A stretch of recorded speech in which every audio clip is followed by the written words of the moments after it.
Katulad na lamang ng verified complaint na ito ngayon, ito ay tahasang nagsasaad ng mga sumusunod na mabibigat na sakdal.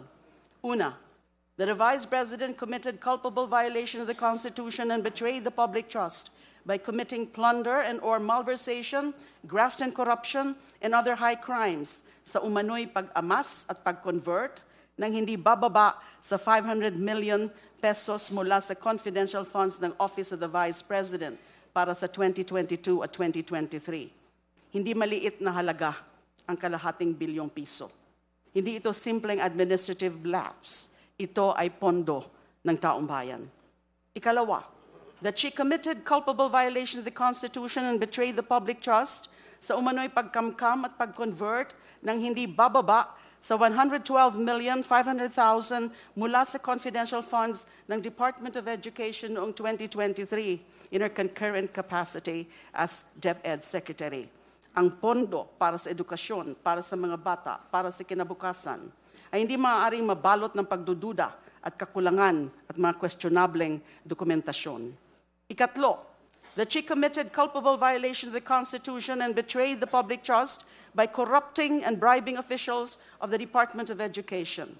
If envelopes containing cash were indeed distributed to influence official actions, that is not merely an ethical lapse, it is a direct assault on public trust.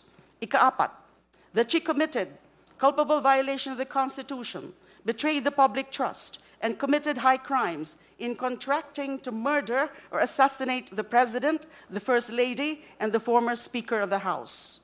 Kung ang isang halal na pinuno ay hayagang nagsabing siya ay nakipag-usap sa isang assassin para patayin mismong Pangulo ng Republika, hindi ito retorika lamang. Masagwa pa rito. Hindi lamang ang nagplano ng pagpatay ay ordinaryong kawani ng gobyerno, ordinaryong Pilipino, kundi ang pangalawang Pangulo, ang constitutional successor ng mismong pinapapatay niya. Saang panig ng mundo o ibang mga bansa nakakita na merong napakataas na opisyal, yung pangalawang Pangulo, na lantarang nagbanta sa buhay ng pinakamataas na opisyal? Ito ay malinaw na usapin ng pambansang seguridad. Ito ay usapin ng katatagan ng ating pamahalaan. Ito ay usapin ng paggalang sa mismong konstitusyong kanyang sinumpaan. Ikalima, that she committed culpable violation of the Constitution and betrayed the public trust in amassing unexplained wealth and failing to disclose all her properties and interests in her SALNs, alinsunod sa Section 17, Article 11 of the 1987 Constitution. Ang SALN ay hindi dekorasyon. Ito ay mekanismo ng transparency.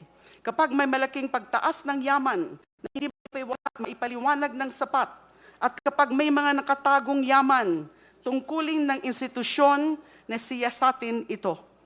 Ika-anim, that she by herself and or in concert with others committed culpable violation of the Constitution and betrayed the public trust in committing acts of political destabilization and the high crimes of sedition and insurrection. Ang panunumpa sa konstitusyon ay hindi simboliko.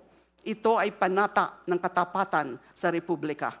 Kung may mga kilos o pahayag na nag-uudyot ng panghihimasok o paghihimagsik o destabilization laban sa halal na pamahalaan, hindi maaaring ipagwalang bahala yun.